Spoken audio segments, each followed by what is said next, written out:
я хотел бы еще сказать, что вот в плане перехода земельных споров в конфликты более высокого порядка.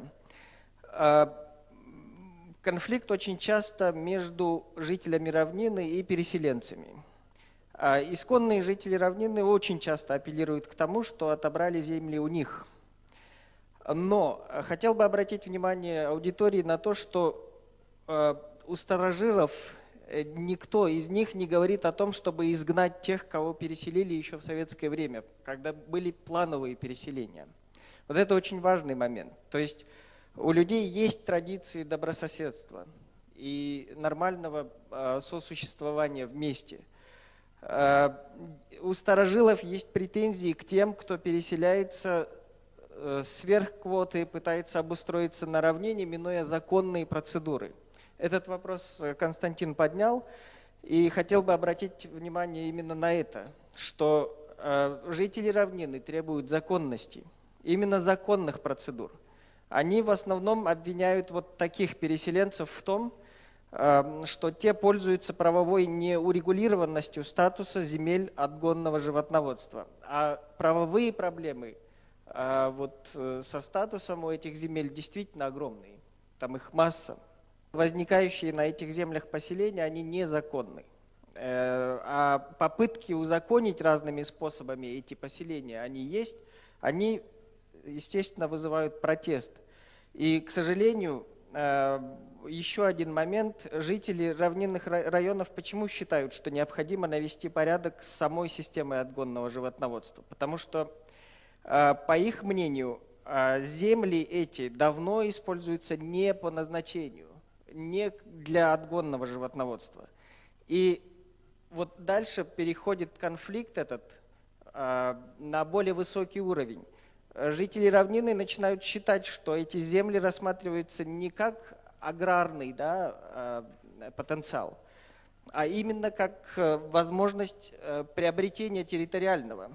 И очень часто вот такие мнения высказываются. И на это тоже следует при решении проблем обращать очень серьезное внимание.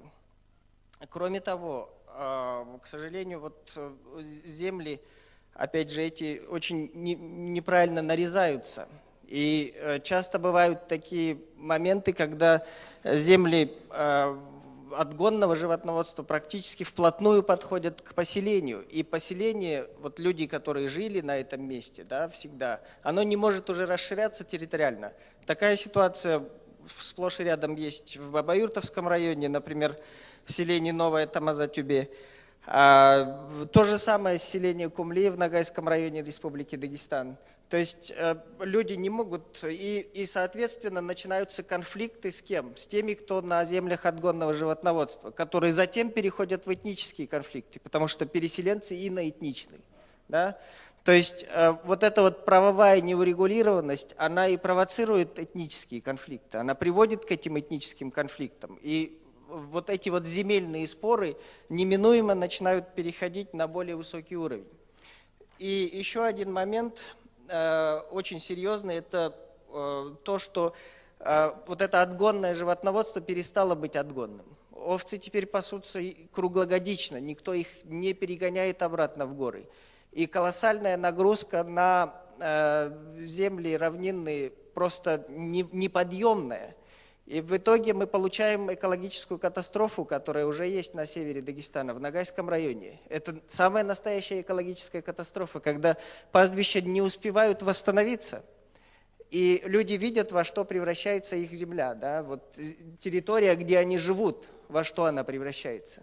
И, естественно, они начинают обвинять, да, в первую очередь, кто страдает? Страдают непосредственно те, кто на этой земле.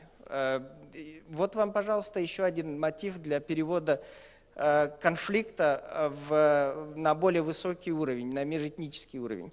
Ну и кроме того, к сожалению, существует очень серьезная опасность перехода этих проблем на политический уровень, на этнополитический уровень, потому что уже сегодня, ну, это не явление сегодняшнего дня, но продолжаются призывы к тому, чтобы политически решить вопрос, да, путем отделения от Дагестана равнинных районов, путем создания территориальных образований для жителей равнинных районов и так далее.